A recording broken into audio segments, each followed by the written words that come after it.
بسم اللہ الرحمن الرحیم۔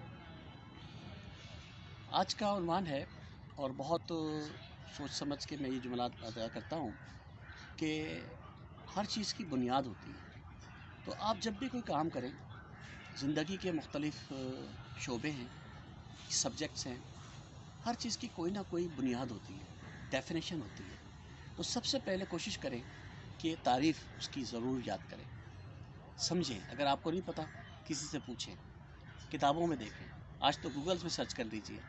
کوئی شے دنیا میں ایسی نہیں ہے جس کی ڈیفینیشن نہ ہو۔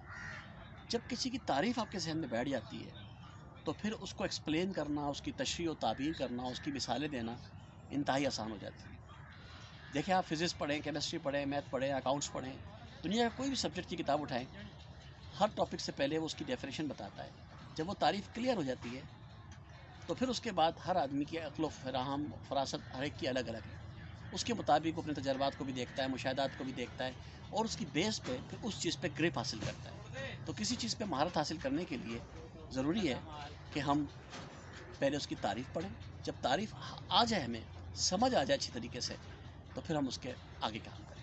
تو میرا سب کو مشورہ ہے کہ کوئی بھی ٹاپک ہو، چاہے وہ سائنس سے متعلق ہو، ادب سے متعلق ہو، یا زندگی کے مختلف شعبوں سے متعلق ہو، یا ہماری ذات سے متعلق ہو، احساس و جذبات سے متعلق ہو، ہمیں اس کی ڈیفینیشن پہلے سمجھنی چاہیے۔